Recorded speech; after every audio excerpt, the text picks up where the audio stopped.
or if you listen to this, yeah, hi.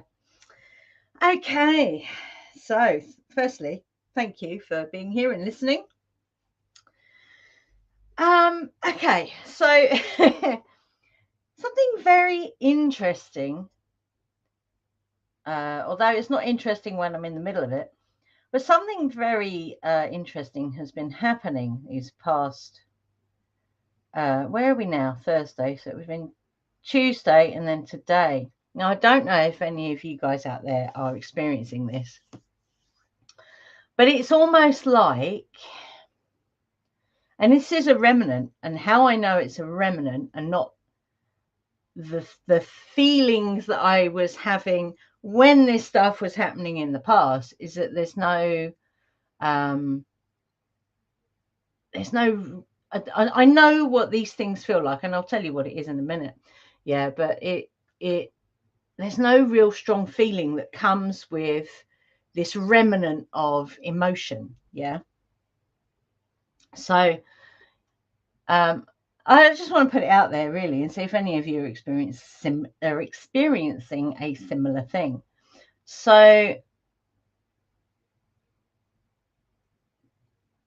it's like, how would I describe it?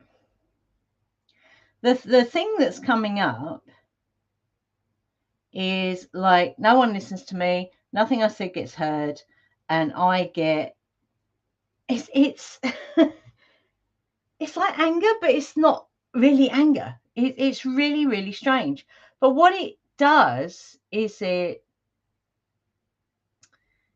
it's a release. So it comes in the form of, me bawling my eyes out because I don't, this stuff has, gone a long time ago. But what I realized today, I mean, it happened again. So it's twice it's happened this week, Tuesday and today. And what I realized when it happened today, because I actually said the words out loud, I don't know what's wrong with me. Yeah. And that's what I used to say to myself all those years ago, I don't know what's wrong with me. And when I said that out loud, it made me realize that this thing is a remnant, because when I said those words out loud, I didn't have the same really deep down feelings that I would have all those years ago. So when I say all those years ago, this is going back when I did my soul realignment training, which cleared a load of stuff for me, which was 2017. So that's nearly 10 years ago. Because since I did that kind of work, I have never felt like people can't hear me, or that I'm not being listened to, or all that stuff, that I believed, because that's what it was. It was a belief that these things are somehow out of my control, or they were back then. Yeah. And then what I've just realized is what's been coming up in the cards for me is this, you need to ditch the victim mentality. Yeah. In order to move forward, you have to put that to bed, because it's already gone. But like I say, what was coming up today was this remnant, this little bit that was left over, the footprint, not the boot, yeah, of that stuff that I had let go of nearly 10 years ago. So I found that really interesting. So I'm just going to open that up quickly and see if any of you have been experiencing a similar thing. And this is all in the wake of all that solar activity that was happening last week. Yeah, it was last week. Well, I don't know why. Time is timey-wimey stuff at the moment. Yeah, so I'm just going to throw it out there and ask any of you listening if you've been experiencing similar stuff. Well, surprise, yeah, Miss wants to say something.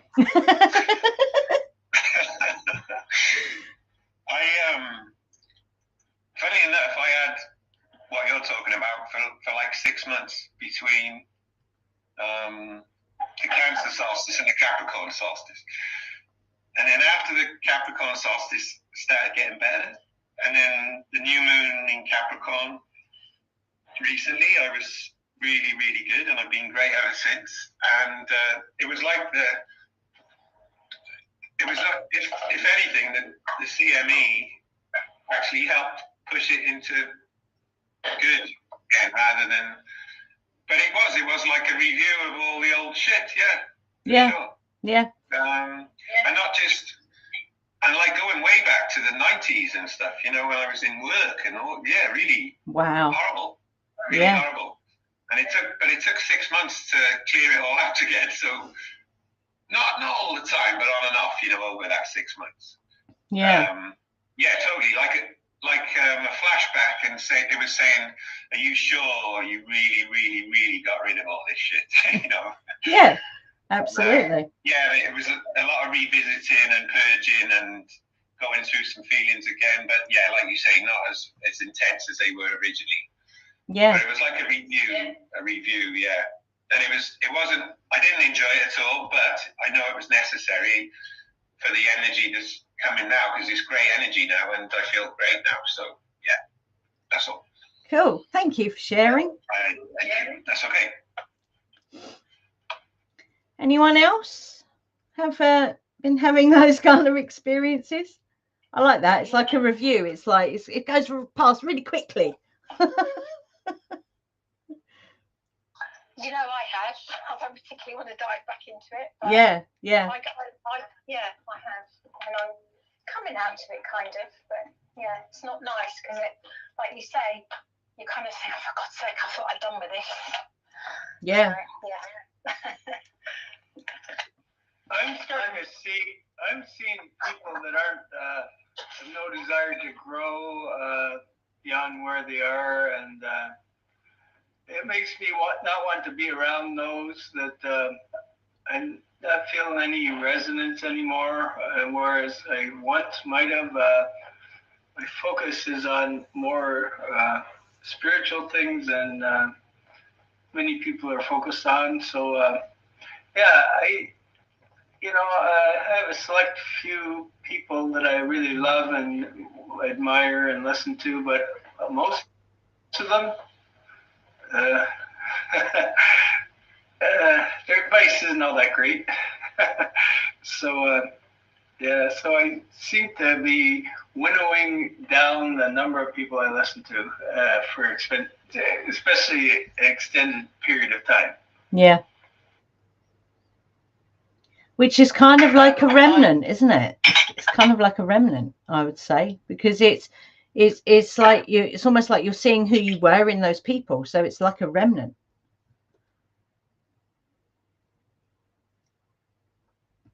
I missed what you started with, but so I might be off track in my responses. That's okay. But with what I heard, and I suppose I'm leaning into some of the training, I haven't. Things often come back, and I'm like, wow, I thought I'd dealt with you. Wow, I thought I'd dealt with you.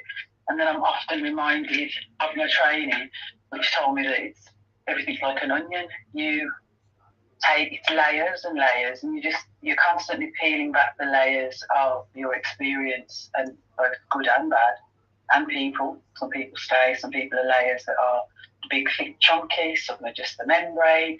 It's like the layers of an onion. So you're constantly revisited. And I find that my practices are the things that support and also aid in how fast I return to a sense of harmony. Yeah. But I'm constantly things that I don't think anything truly. And there's a question now, like, do I really want everything to disappear, like completely, or is it okay for me to see a bit like, I think we had a similar conversation, a bit like a story, and each time something comes up, I'm in a different place, so it's not the same, but it's the same but different, and I'm, because of the experiences I've had, my return to harmony might be quicker, or there's a new illumination and a new learning from what that was. So some of the time, obviously, when it's painful, you're just like, get the fuck out. But absolutely. I don't really like being in pain, although pain, and I suppose, is to view it as a messenger. Like, what is it about this that I need that needs my love? What is it about this that needs my awareness? What is it about this that needs my attention? And whether it's challenging my existing beliefs on what, you know, life and the universe and all the rest of it. So yeah, I don't know if that is what you're on about, but that's my take on what I've heard thus far.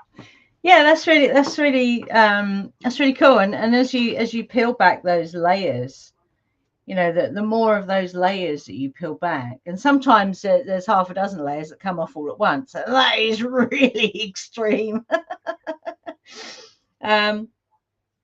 But it's definitely, I mean, like I say, the thing that's been coming up for me in the cards 100%, it keeps coming up, is don't fall back into that victim trap. You know, this isn't happening, you know, because you're not in control. This is happening because, you know, all that solar stuff has pushed everything. Anything that is remaining, that is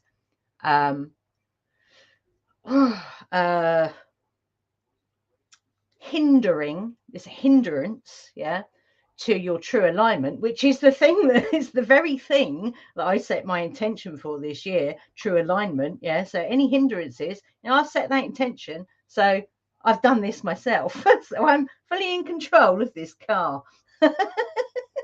So, you know, once you realize that, you know, whatever intention you've set for 2026, you know, it's like it's realizing that, oh yeah, that's what I asked for. It's like back in 2020 when we did a big old ritual. It's a 2-hour ritual that doesn't stop. It's very physically demanding. So when we set that intention in 2020 for an acceleration of our ascension process, oh boy, did we get it. And we still are.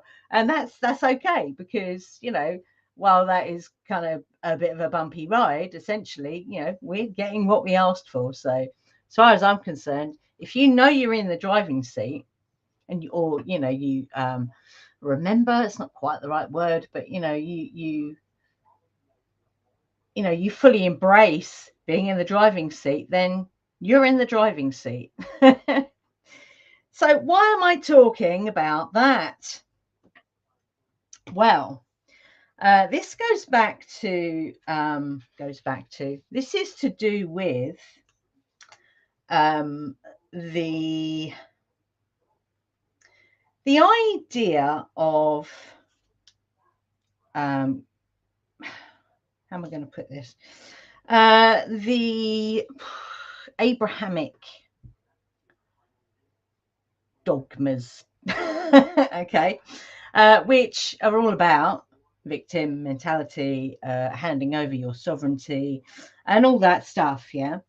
So the reason I want to kind of talk about this a little bit today is because we came across something this week. It was this week. It's really funny, actually, because it tells you right there, well, what I'm going to kind of talk through, how embedded this victim mentality is in our societal matrix. Yeah. So this it's a massive ritual that was written in medieval times. So remember that's the frame we're putting this in. Yeah. So this massive ritual, which was recommended you do for 18 months. Yes, I said that right. 18 months. Yeah. It's called the Abramelin Operation, and it is how to meet your guardian angel. Yeah. So I can't remember. We watched a documentary on it yesterday, and I can't remember who it was written by, but it was certainly written by some kind of Christian or Catholic. I'm not sure. Now, what's really funny, first off the bat, is it was an incomplete manuscript that they translated, so they didn't even have all the facts. So number one, yeah, which made me laugh. And in this ritual, which lasts for 18 months, there are different stages to it. But what I found incredibly, well, if I was doing this ritual, I'd find it incredibly frustrating, because they were extraordinarily fussy, yeah, about the how to do it, the what to do it, when to do it. When you couldn't allow, women weren't allowed to do it, by the way, because, oh no, women have periods. Medieval times, remember? Medieval times. And even really silly things like, where you're doing the ritual has to be in a room with a window facing east with a balcony. It's like, okay.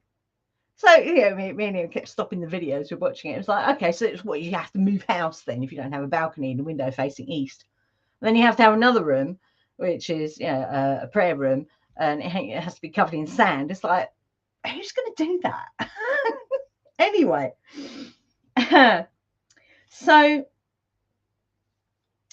imagine, so they're very fussy with, what you wear, and, it's just the amount of details that you have to fulfill to do this massive ritual over 18 months is insane. Yeah.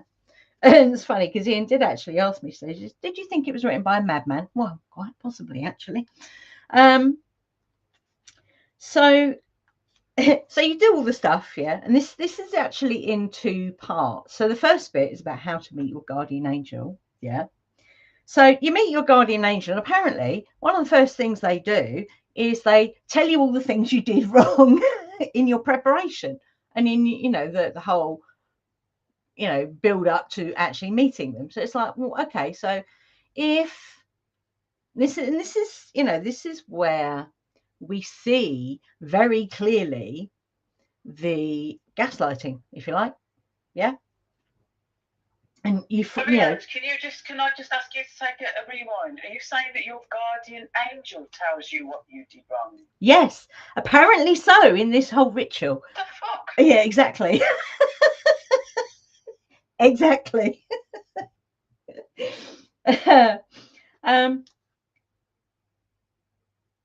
So there's this whole thing about they tell you what you did wrong. So what's the point in doing it right in the first place? That would be my question if I was doing this, which I will never be doing, by the way, and you'll understand why later. Because it's like I don't know, that doesn't make sense to me. It really does not make sense to me. Why you would even bother to even do it correctly if they're gonna, pick it all apart anyway. So it's okay, fine, whatever. And they're gonna meet you anyway, no matter what. So okay. Do you have to pay for this, Angie? Oh no. Well, and unless you want to do it, you have to buy a book. Yeah, there's a book. Of course, there's a book.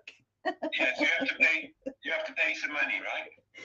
Yeah, and if you want to do it, you have to buy all these other things. And you might even need to buy a new house as well if the window's not facing east with a balcony. Oh, okay, I know what this is then. This is they're selling rituals, and that's when they get rich from you all. Yes, absolutely. So you go through this, you'll meet your guardian angel who tells you everything you did wrong, you're doing wrong or did wrong. Yeah. And but they meet you anyway. Yeah, but the first question that's literally screaming from my gut, my heart, my head is, well, where the fuck was you when I was doing it wrong, seeing as you're my guardian angel? Yeah. Absolutely. So the second part, which is absolutely fascinating, was after you've summoned your guardian angel, you've met them, and they've told you everything you've done wrong, but they've gone, well, I'm here anyway. Okay, well, whatever. Is you then get to summon demons. Yeah, let's summon demons. I actually put that on one of Ian's soundtracks once. It was really funny. So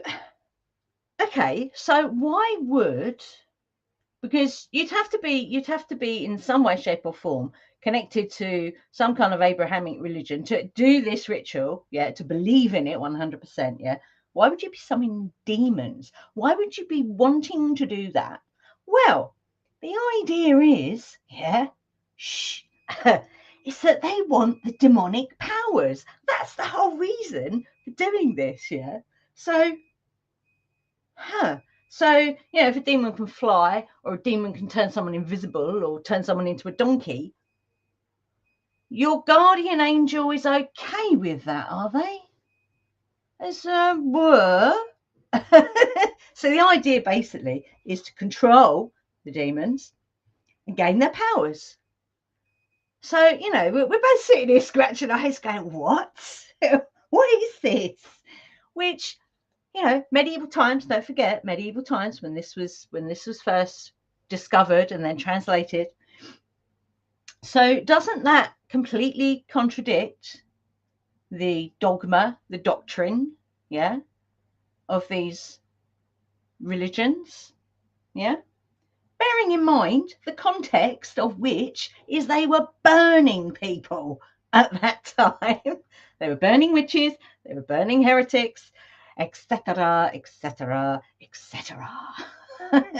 So you're summoning demons and that's okay, but witches practicing, I don't know, medicine is not good. It's naughty. It's naughty. You shouldn't be doing that. There's an awful lot of, I suppose, in like what's common is that the Bible is a collection of books chosen for a very specific reason. It's not all of the books. It's not all of the information of some of these things that went on. And because you've got the Lost Books of Solomon, you've got the absolutely, you've got even Ethiopia's oldest Bible is far more, but if your guardian angel is advising you and supporting you in raising demons, calling forth demons, that's just not, is it? Surely then that isn't the guardian angel's role to protect you, guardian, guardian, protect you from the influences of satanic, demonic things. But then in saying that, demon used to mean, I think demon comes from a Greek word meaning guardian. So I think this is one of the perversions that we've been receiving from the Abrahamic texts, which were absolutely utilised to control, to instill fear, the role of women, the whole medieval, what's it called, not the acquisition, or whatever, Inquisition, that's the one. The whole thing about these texts, and I do believe that there is absolute truth in some of the stuff. It's not all lies, but most of its reasoning has been to control, to demonize our woman, to demonize our intuition, to demonize, and yet, like I say, the original word translation, I think it's daemon, it's Greek, of demon is guardian. So, and then there's even schools of thought now that are saying that Lucifer, who's the bright morning star, the light bringer, within Genesis. Now, I don't know, I'm not saying I subscribe to this, but that's actually Yeshua that they're speaking, that's being spoken about, not the fallen angel. So there's a whole load of stuff, Emma, about that, but none of that makes any sense whatsoever, apart from to take you down a route where you are further powerless, you are further absolutely subdued, you are further compliant. Absolutely. So one of the questions. Sorry, Litmus.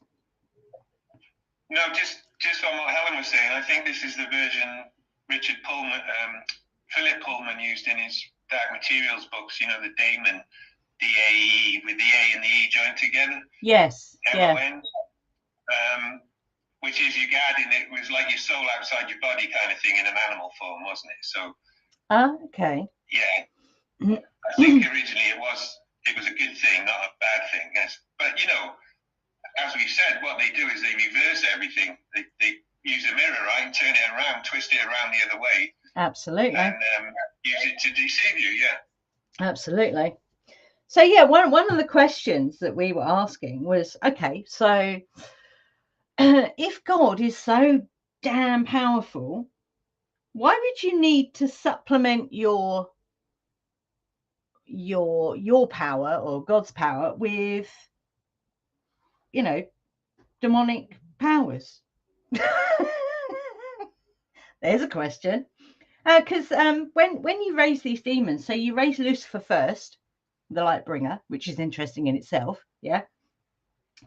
Who is one of the 4 kings, apparently, and then you call in the 8 dukes. So the kings are all over the dukes, yeah. So that's how you do it. So you raise Lucifer first, the light bringer. So it's like, okay, so are these beings truly what they tell us they are? That's a question. Or are they something else? You know, and if your guardian angel, like we've just been saying, is there to, you know, to protect you, to be a guardian of you, then why would they be saying, yeah, you can do that, that's fine, I've got no problem with that? Yeah. Are they really your guardian angel then in that case? or are they another, you know, what they would call demonic force? It really does raise a lot of questions, and I really do have to wonder, you know, if anyone ever actually does this, you know, I mean, aside from the 18 months of constant praying, and you know, you're not allowed to, you have to go into hermitage to do this. Basically, you're not allowed to have contact with the outside. Well, there's a lot of, you know, rules that you must follow. And yeah, the other thing you have to do is you have to go, yeah, God, I will do everything you tell me to do. Guardian angel, yes, I will do everything you tell me to do.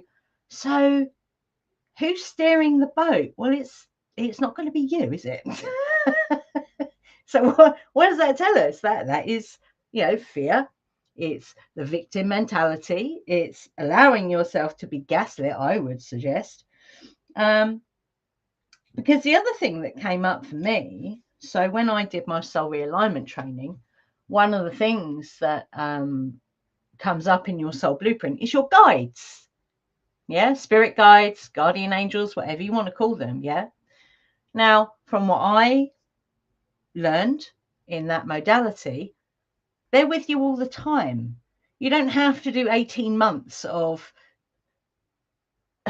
let's call it what it is, self-flagellation, yeah, for them to appear in the room with you. They're always with you, always, from the time you are born.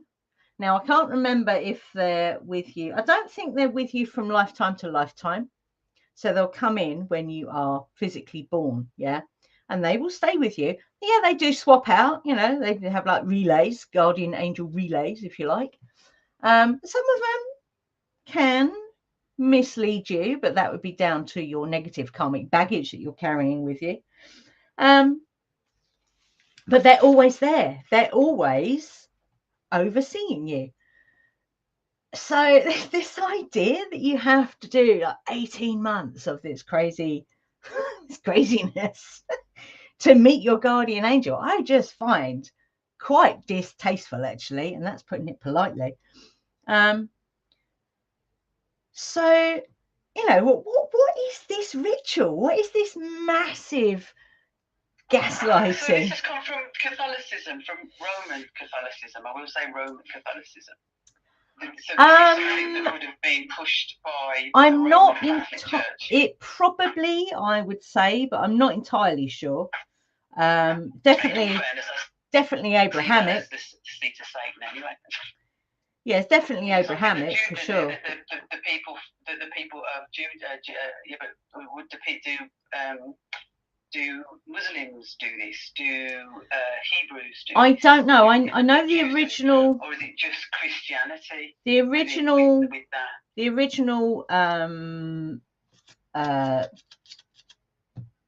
original document was written in Hebrew.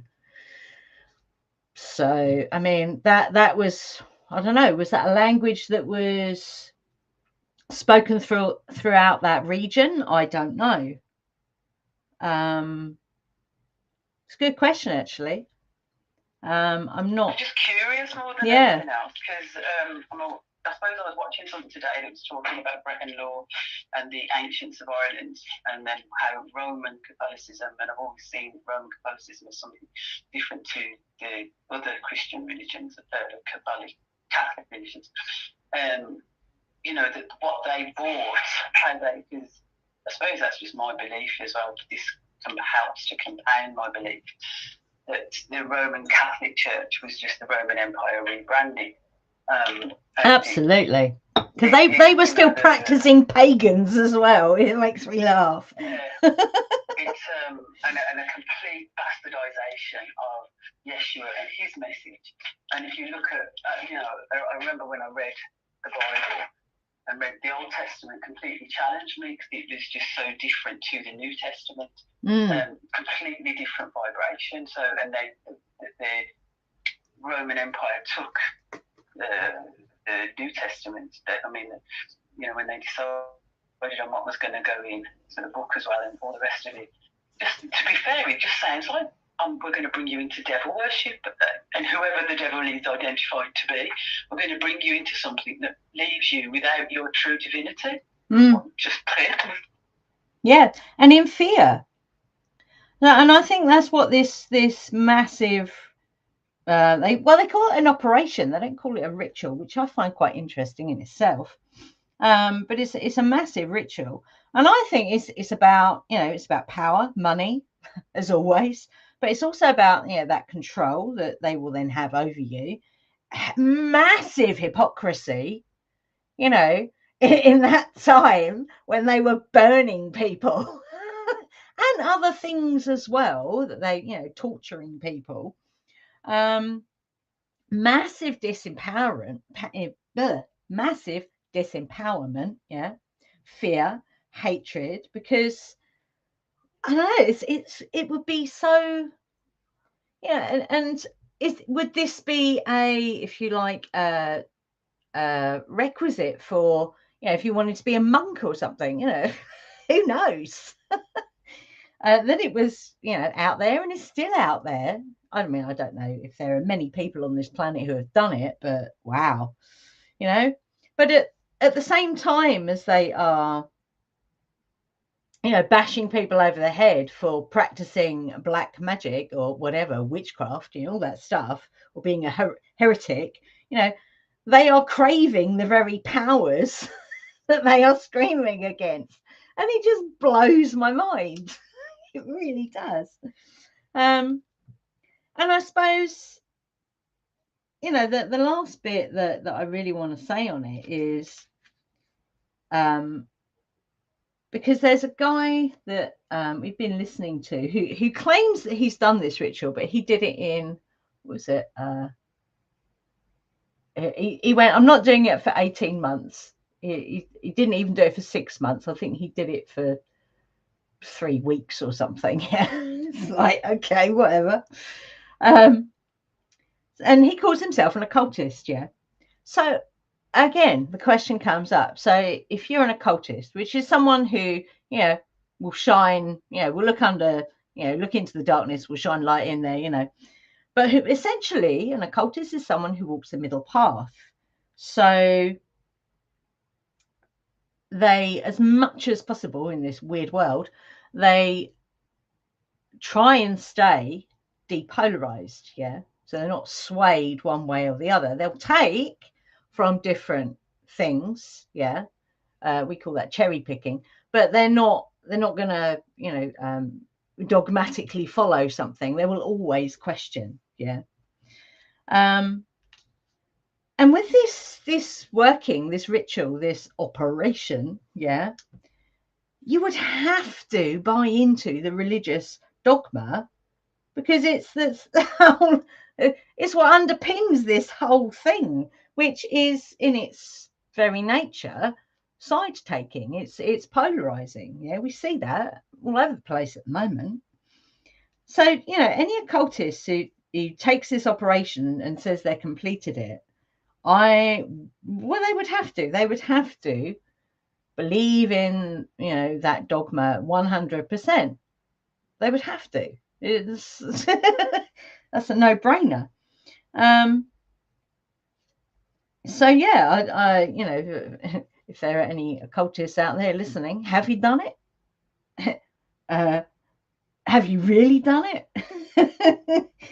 And how can you really call yourself an occultist if you have done it?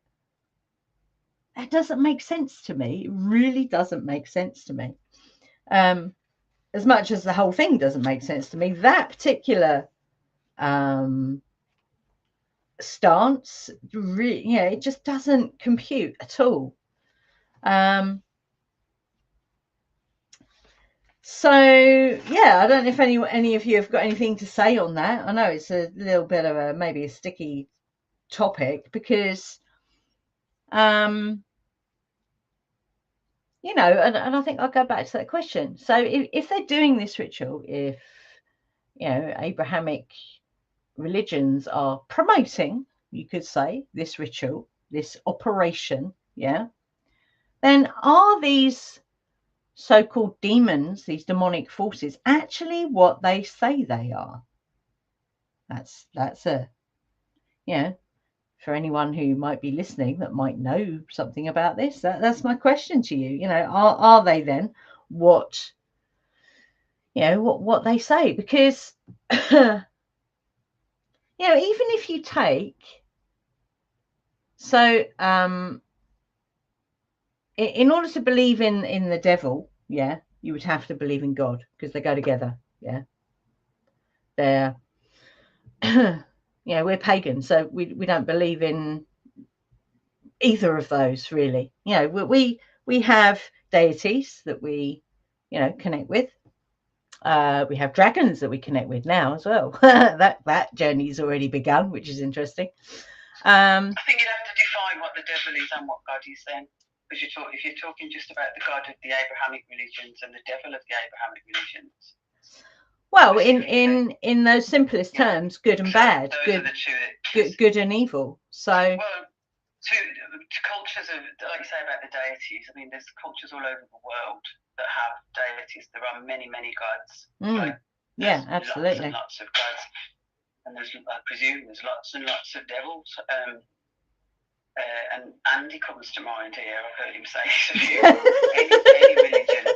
any religion that tells you to go and kill someone else or do something else.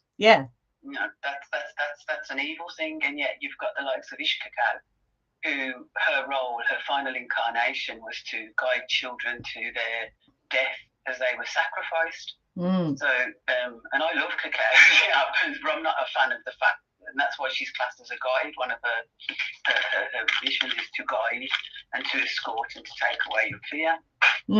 But so I think definitely, if we're just speaking about the Abrahamic religions of that God, and which is, say his name is Jehovah, and the devil, who's called Satan. I think it's important to identify which God you're referring to, because it covers a lot. It's basically the God with the capital G and the devil. There's that's the Abrahamic kind of idea, because it's there's one God, so in their eyes. So the other thing that I thought was quite interesting is, I think either way you're in fear, because as far as I can tell, if you are walking that kind of path, of an Abrahamic religion, you got to be in fear of the God, but you also fear the devil. So it's fear. It's just fear, which comes back to the handing over of your sovereign being, if you like, to fear, which that's kind of what we saw in 2020, wasn't it? Handing over your divineness, to fear. And I don't know. It's just learning about this operation. It just blew my mind. It really did, because I guess from where I stand, I don't understand why anyone would do this. Anybody, because aside from you have to be you can't interact with the world in any way, shape or form while you're doing this. Even there was a bit somewhere about even if you're married, you can speak to your wife and you can sleep in the same bed as her, but if she's on a period, then you're not allowed to go anywhere near her. It's like so arcane, so medieval. So that, you know, older than medieval, that comes from the Torah. That's from the Hebrews, like from the Jewish faith. Okay. And it's not. It's older than just medieval, because the women are separated while they are on their cycle, and they have to go through ritual bathings, and then if you have a boy or if you have a girl, you know, in terms of childbirth, how long you have to be separated from the community. It's only the women that you can actually get to, and there's quite a few Christian faiths, I don't know if Islam does it as well, that do that. But it's interesting that depending on where in the world you are will depend on whether you are seen as unclean, and this is where it becomes a problem for me, or whether you are seen as powerful. Depending on the cultural base. Yeah. And how their original sort of ancient cultures felt about, because remember, Roman Catholicism changed. It's different all around the world depending on what the original indigenous cultures, how they viewed those things, until they were able to instill enough brainwashing to get everybody to think the same way. But originally, but it is from the Torah. I think it's the Torah that women, when they are on their cycle, and I think within Hebrew, they are unclean and therefore they are separated. Wow. But they are tended while they are within their cycle. They are looked after, they are tended, and it's a rejuvenation. So there's a whole lot of contradiction and hypocrisy around the whole book, you know, which should be there. Absolutely. And that's what absolutely stuck out in this, the hypocrisy of this, you know. It's just unbelievable. And I had to stop myself swearing there, because it really is just. And like I said, you know, Ian asked me, do you think this was written by a madman? I think quite possibly, actually. So yeah, does anyone else have anything they want to say about it? I was going to pull a few cards on it actually as well and see what came out. But if anyone has anything they want to add or share, or I'll share. We are all children of the universe, from the stars to the seas and everything in between. Yeah. And anything that separates us from each other and from the earth is wrong and should be resisted, banished, whatever you want to call it. And we should celebrate our cultures, learn from our past, don't live in the past, so that today we can create better tomorrows for everybody. Absolutely. Yeah. I like that. Absolutely. And I'm just, all I want to say is I'm not surprised at all, really. No. Much as my mind was blown, it kind of, you know, just follows a pattern, doesn't it? Yeah, this is the sort of thing they do in these cults and sects, and, you know, pretending to be something they're not, and taking all the good spiritual texts and corrupting them, and, you know, cocking them up and using them to control people and all the rest of it. So yeah, I'm not surprised. Oh, what did you say the language was it was written in originally? Hebrew. Hebrew. Oh well. So there you go.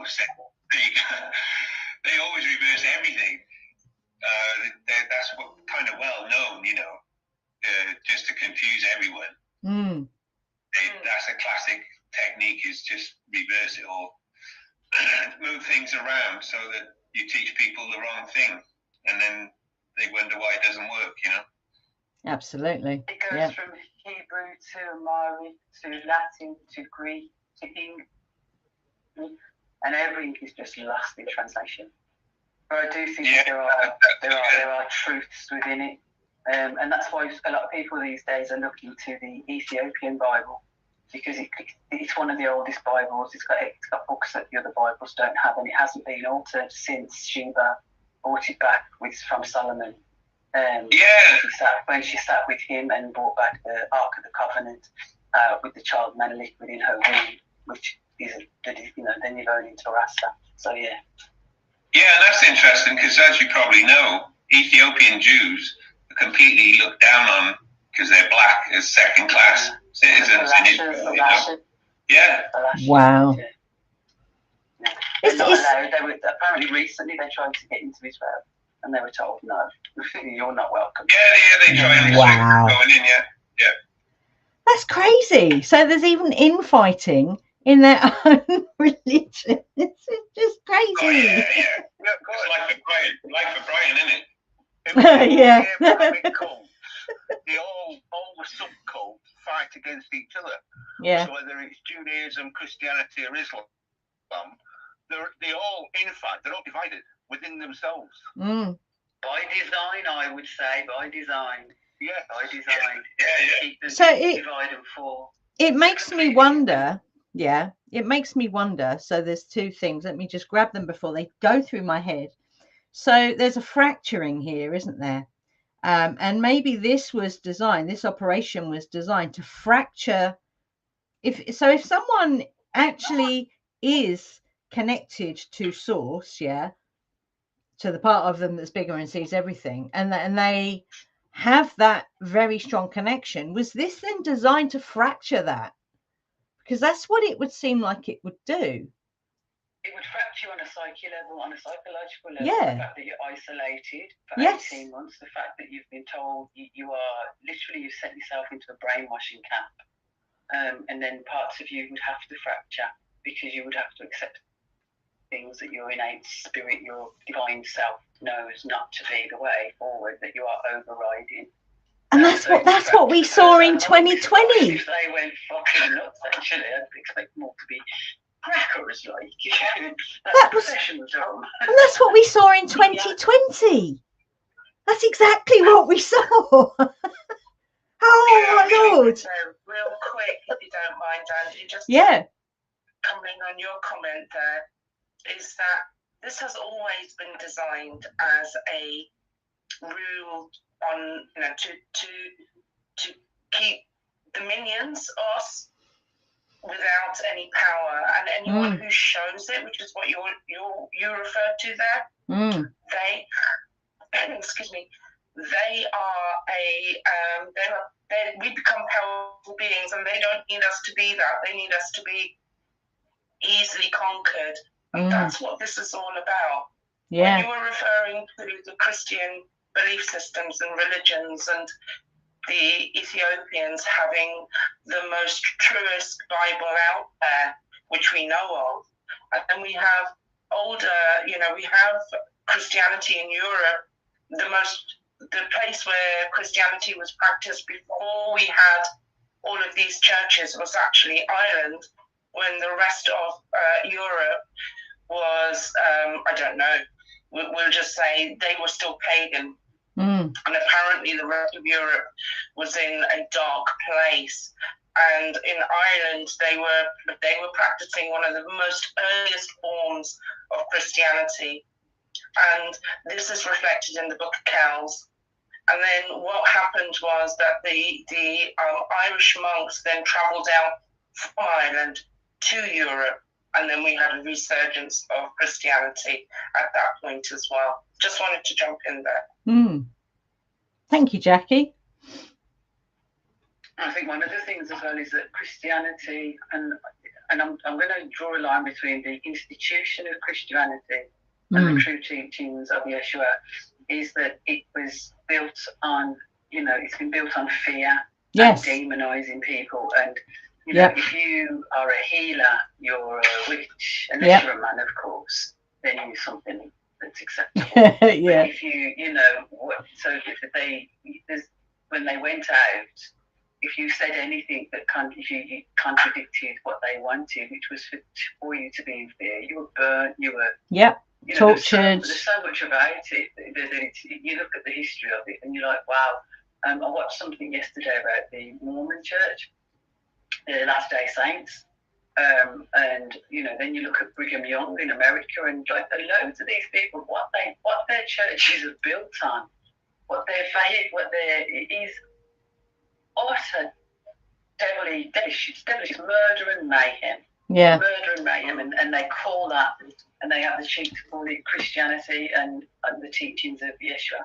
So what you're describing there then is that all these Christianic religions are in actual fact the Antichrist themselves. They are perversions, absolutely, of the truth of what he promoted. Yeah. They've taken it, and when you start to read it and you start to look at it, you actually, it's a bit like what's been happening since 20. So we're all looking, going, how the fuck did you do that? Why? It's befuddling. That's my word. Yeah. Befuddling. Yeah. Yeah. We have to kind of remember as well that we had, we've always had structures in society, and when Christianity came and evolved into what it is today, my opinion of the guys of the will be made in the connection between we and whereas the three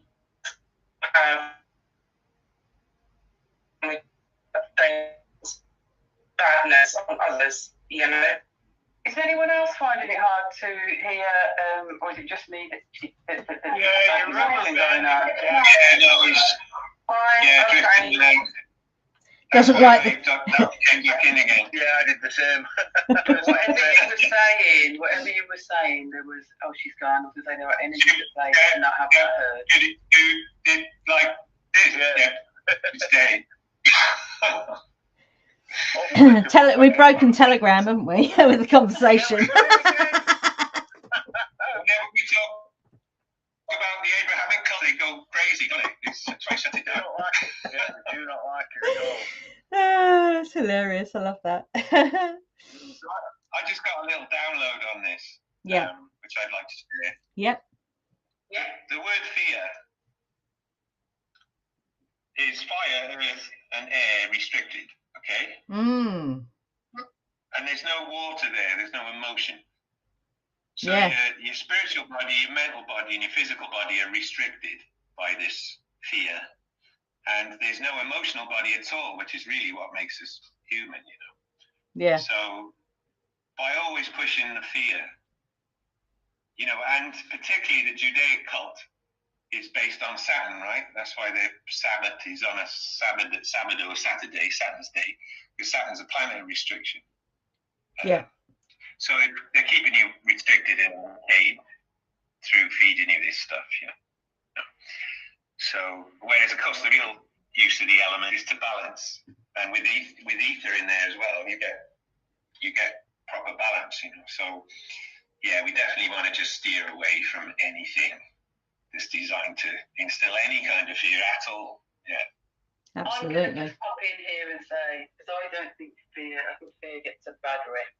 I always believe that fear serves a purpose, and I think it, fear of destruction and dying and all the rest of it, that we are beings that do become apprehensive, if you want to use that word rather than fear, when we need to be aware that the reason that there is fear, the positive use of fear is to become aware of a possible danger. But fear gets a bad rap, but I'm talking about powerful tool, very, very powerful tool. Yeah, of course, in that situation, I'm just talking about in a dogma, when it's used in a dogma. When it's used to program people, I think that's when it becomes an issue. Yeah. Or the brainwashing that we saw in 2020. As an instinct, it's great, but when it's used in a dogma to control you, it's not. That's what I'm saying. If you're using it to instill fear in someone because they're different from you, or they look different, or they fear you, if they fear you in some way, then that's the bad fear. But like what Helen then was talking about, is the good fear, is the instinctive fears of making sure you've got a roof over your head, making sure that the wolves don't come stealing your baby or your lambs or whatever it might be. That's something that you have to build into your life or lifestyle. Fearing somebody because they come from Cornwall and I come from Lancashire and we're told to fear them. It's like, no. Yeah, absolutely. Absolutely. And I think it's an overused word. And Helen quite rightly says, you know, there is two ways. And it's also the word, I have the same thing about the word sorry. Sorry is a massively overused word where it just rolls off the tongue. No matter, you're being mindful less when you should be mindful of what it is that you're doing, but to equate that, then to sort of say oh, I'm sorry, oh, I'm sorry, oh, I'm sorry. And it's like, sorry is a very powerful word, but it's so overused and it's so trivialized that it means nothing. But actually, it's extremely powerful word, as is fear. Yeah, I think it's the, you know, what is the essence of that? What is the purity of those words and those, you know, those feelings when they come up? And if they have loads of weird programs from the USB stick in your head, you know, stuck to them, then, you know, it's not a pure thing, is it? It's being kicked around by something else, which is not us, you know, it's not of us. Does that make sense? I heard something yesterday around sorry and people apologising, and I thought, isn't that the truth? Because it was like people only apologise for themselves to make themselves feel better that they've said sorry, rather than, you know, than actually being sorry for the thing that they've done. Yeah. And even the church offers that as a, you know, you go to confession to confess your sins, to say basically confessing your sins is because you're sorry for them. Then you get absolution. But that's absolutely a selfish thing. Don't fucking do shit that's going to upset you. Don't hurt them, don't harm them. You need to be sorry, yeah. You can just imagine it, can't you? Going to confession and going, yeah, I did this operation, I summoned all these demons. Don't worry, son, here you go. Say 40 Hail Marys, off you go. Say, what? Yeah, I'm really sorry. And go and summon another 50 that are going to really fuck you up. Yeah. You can be heard now. I'm really curious what you were going to say and whether you'll be able to say it. I'll give a go, but my connection is falling. I couldn't even get back in there. And I can't remember what I was talking about.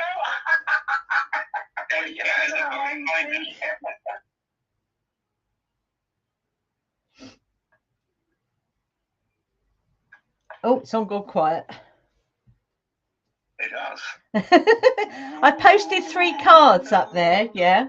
So I posted those 3 cards. This is, you know, our true nature, if you like, not this, you know, weird, you know, scared, cowering in the corner, you know, being gaslit and, you know. So we are the beacons of light, you know.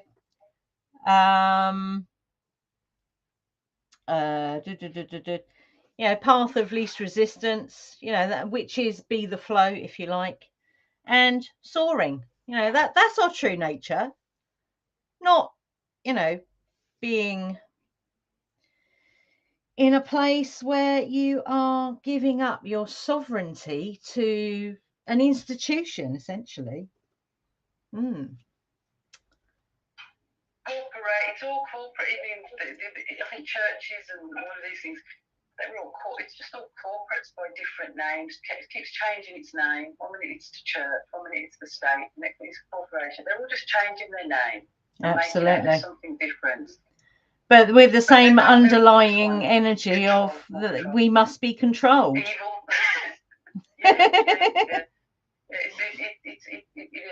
And I have to be honest, the indoctrination received from the Abrahamic texts for me, I still, and you know, I suppose this is where you started in terms of going round and peeling back layers. I still have fears about my eternal soul burning in hell, even though I don't actually believe in it on a conscious level. I don't believe it, but I'm aware that there is something there that is kind of like, oh, but if you're wrong, you know, Helen, you're going to fucking burn in hell, like, and so it's a really deep indoctrination. You know, Absolutely. I try Absolutely. to do this. If there is a God, an almighty God that lives up there and has made everything, and this is his garden and we're here, and you have spent your life living in harmony with this creation and being a good, healthy individual, a good, healthy being, who are you going to be more mad at? You or the bastards that screw it all up? Yeah, exactly. I always said that. Like, if God is love, why is he going to be cross with anyone anyway? You know. Absolutely. But the God of the Old Testament isn't love. No, he's wrath. I know. The God of the Old Testament is vengeance and like exactly. chop off his head and I'm the one God and you're going to frighten everybody into believing that. If your God comes with flowers in one hand and a sword in the other, he's not your God. Absolutely not. Can I jump in there? Right, just on Andy's comment about sword in one hand and flowers in the other. What I was thinking about was that's balance. That actually represents balance because you've got to have balance. And Helen, to your comment there about still having that inbuilt fear. If I remember rightly, somewhere along the line, I heard a description of Dharma. And Dharma, if you look at it, you will keep on coming back and learn your lessons again and again. And as far as I understand, if you're a Hindu, you want your Dharma to be clean because you want to transition to the next stage. But if you have karmic lessons to learn, your Dharma is going to bring you back. So if we interpret this as we know that, a lot of the belief systems are interpretations of old traditions, that you could interpret that as being your hell, coming back again and again and again. So you're not transitioning to the next level. That is my idea of hell, I have to say. I've been saying for decades, I'm not coming back, reincarnation makes sense to me. I'm done. This is it's not happening. It's not happening. That's brilliant. Yeah, but the reason it keeps coming back is because it's part of your core conditioning, right? As a child, probably. Absolutely, I know where it comes from. But and I don't believe I live my life on that vibration, but I'm so acutely aware of its existence within me. Because it's not gone. Yeah, well, I can't say it's gone, but that pisses me off, that angers me, and that takes me to a different vibration. And I'm like, it's getting me again. It's like those cycles, and so at some point, it'll just be, I used to be fearful of my eternal soul burning in hell, because I don't believe in a hell. We create our own heaven and hell here. Even the Bible doesn't promote hell. It just says you're going to be dead. You'll be dead. You'll know nothing. That's it. You're dead. So there's no burning in hell. That comes from Catholicism and things like that. So it's not, and a lot of their teachings aren't biblical. They're man-made shite that they've used to fuck us. So. Yeah. On a conscious level, I know it, but I can't. It just, even as we're talking, it's there, and I'm really pissed about the fact that there's this slither of it that keeps that's called learned behaviour, Helen. That's learned behaviour and nothing more. And you are all powerful, as we all are, and it just takes learning. You did this with Jenny, if I remember rightly.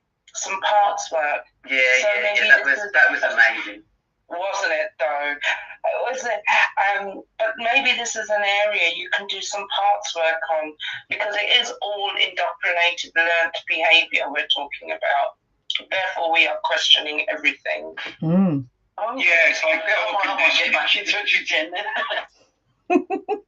It's like core conditioning, so it's right down there in the centre of our onion.